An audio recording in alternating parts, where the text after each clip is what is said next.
Il y a des histoires qu'on ne raconte pas pour faire du bruit. Des histoires qu'on raconte doucement parce qu'elles portent du poids, parce qu'elles ressemblent à ce que beaucoup vivent, mais n'osent jamais dire à voix haute. Aujourd'hui, je vais vous raconter l'histoire d'un homme. Pas un roi, pas un héros de film, juste un homme. Il s'appelait Avagnon. Avagnon a grandi dans un village simple. Un village où tout le monde se connaît, où les nouvelles circulent vite, où les regards parlent parfois plus que les mots. Il était encore jeune quand il obtint son BEPC. Et très tôt, il comprit une chose. S'il voulait réussir, il devait partir. Ce n'était pas une fuite, c'était un espoir. Avec l'accord de ses parents, le cœur serré mais l'esprit déterminé, il quitta le village pour rejoindre ses frères en ville. Arrivé en ville, la réalité le frappa immédiatement. Rien n'était facile. Il fallait se lever tôt, accepter d'apprendre, supporter la fatigue et parfois même l'humiliation. Avagnon apprit un métier. Il observait, il écoutait, il répétait. Jour après jour, et à force de persévérance, il devint bon. Les clients commencèrent à venir, puis à revenir, et l'argent commença à entrer. Très jeune, Avagnon gagnait bien sa vie. Il mangeait correctement, il s'habillait dignement, il envoyait de l'argent à ses parents restés au village. Il se sentait fier, utile, debout. Mais au village, quelque chose changeait. On parlait de lui. Il a réussi vite. Il est encore jeune, mais regarde-le. Certains parlaient avec admiration, mais d'autres regardaient autrement. Quand un jeune commence à réussir trop vite, tout le monde ne se réjouit pas. Il y a des regards lourds, des silences chargés, des paroles dites dans l'ombre. Dans les villages, tout ne se voit pas, mais tout agit. Et parfois, ce sont les esprits mauvais, les intentions cachées, les jalousies silencieuses qui commencent à travailler sans faire de bruit. Avagnon, lui, ne voyait rien.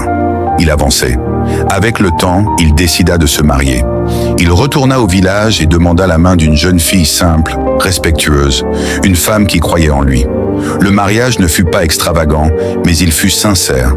Ils construisirent leur foyer avec amour, patience et espoir. Avagnon travaillait encore plus. Il voulait offrir à sa femme une vie stable, une vie digne. Un jour, sa femme tomba enceinte. Cette période remplit la maison de joie. Avagnon parlait déjà à l'enfant avant même sa naissance. Il faisait des projets, il rêvait. Le jour de l'accouchement arriva. L'attente fut longue, stressante. Puis enfin, la nouvelle tomba. L'enfant était né. C'était un garçon. Ils l'appelèrent Habib. Quand Avagnon prit son fils dans ses bras, il souriait. Un sourire sincère, un sourire de père. Il se fit une promesse silencieuse. Quoi qu'il arrive, il ne laisserait jamais sa famille tomber. Mais après la naissance d'Habib, quelque chose commença à se dérégler. Les clients se faisaient rares, les revenus baissaient. Avagnon pensait que c'était passager. Il travaillait plus, il se fatiguait plus, mais l'argent semblait disparaître. Il comptait, il recomptait, et ne comprenait pas. Ce n'était pas la faute de l'enfant, non.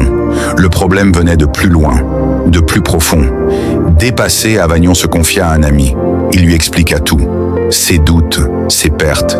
Cet ami ne lui proposa pas une solution religieuse, juste une méthode humaine, une tentative pour alléger la situation. Avagnon accepta, et pendant un bon moment, les choses s'améliorèrent. Il respirait à nouveau, mais ce n'était qu'un répit, pas une guérison. Ce qui agit dans l'ombre ne disparaît pas facilement. Les problèmes revinrent, plus lourds. Les dettes s'accumulèrent, les créanciers se firent pressants. Avagnon fut obligé de vendre la maison, la voiture, les boutiques. Tout ce qu'il avait construit s'effondra. Puis arriva l'épreuve de trop. Habib tomba malade. Avagnon courait partout, hôpitaux, médecins, guérisseurs. Chaque visite coûtait de l'argent. Chaque nuit était remplie de peur. Il priait en silence.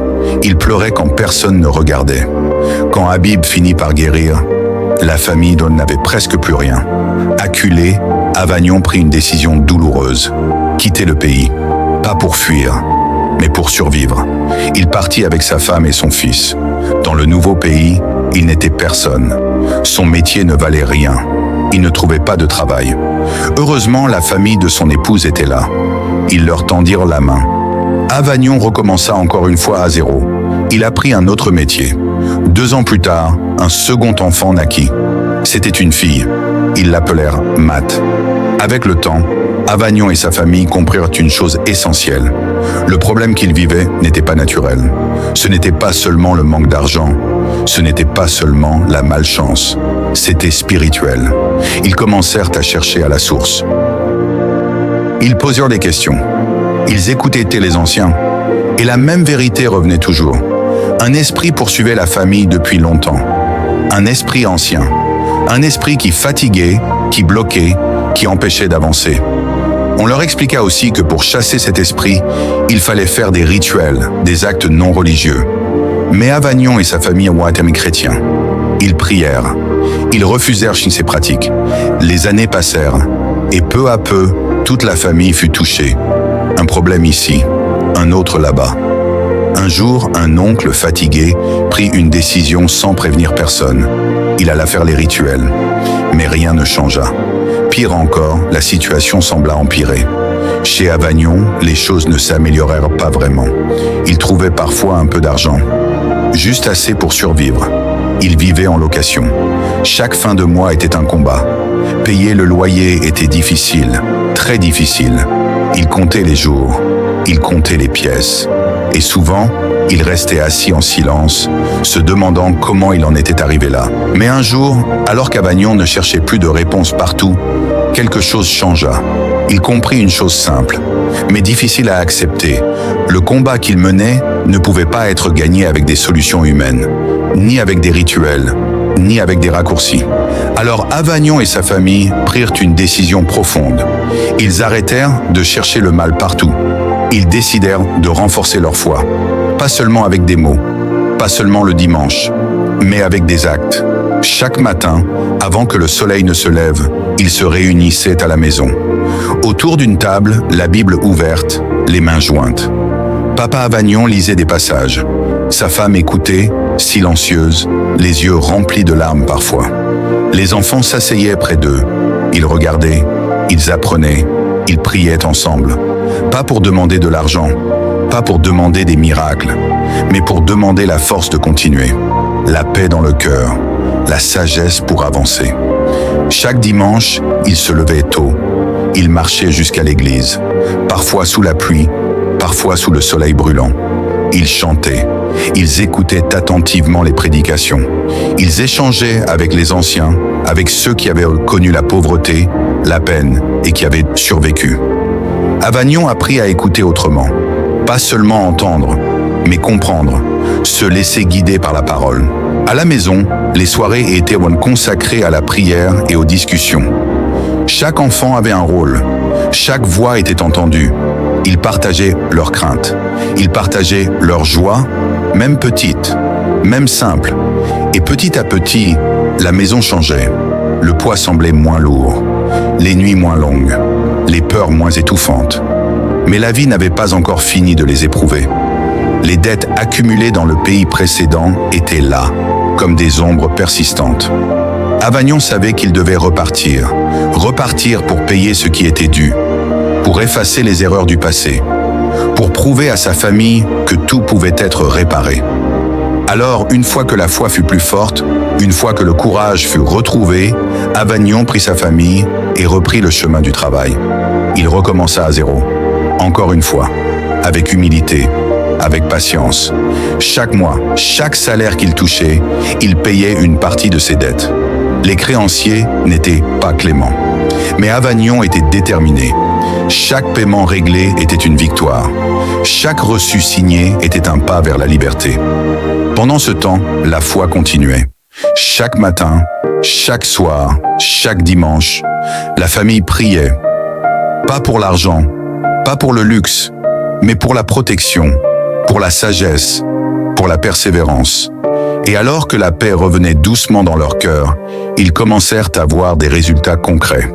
Les dettes diminuèrent, la maison de location devint plus facile à payer, le loyer ne fut plus un fardeau, la nourriture sur la table ne manqua plus. Puis vinrent les opportunités. Pas des miracles soudains, mais des propositions honnêtes, des partenariats inattendus. Avagnon les saisit, avec prudence, avec patience, avec humilité. Et pour la première fois depuis longtemps, les choses commencèrent à tenir. L'argent ne disparaissait plus. Les affaires progressaient lentement, mais sûrement. Chaque jour, Avagnon et sa famille continuaient leur vie chrétienne. Ils allaient à l'église, ils aidaient les voisins, ils enseignaient aux enfants à prier, à travailler dur, à rester humble. Petit à petit, les dettes furent complètement remboursées, une par une, chaque paiement un pas vers la liberté. Le respect et la confiance des autres revinrent, les sourires se multiplièrent dans la maison. La paix intérieure était enfin là. Puis un jour, Avagnon acheta à nouveau une maison. Pas grande, mais solide. Les enfants jouaient dans le jardin. Sa femme souriait et Avagnon respirait profondément, pour la première fois depuis des années. Avec le temps, les affaires prospérèrent, non pas par chance, non pas par magie, mais parce que la famille avait persévéré, parce que leur foi était devenue leur fondation. Avagnon n'était pas devenu riche du jour au lendemain, mais il était libre, libre de payer sans peur, libre de dormir sans angoisse. Aujourd'hui, quand on parle de lui, on ne parle plus de sa chute, on parle de son endurance, on parle de sa foi, parce qu'il y a des richesses plus grandes que l'argent. Et quand la paix revient dans le cœur, l'abondance finit toujours par suivre.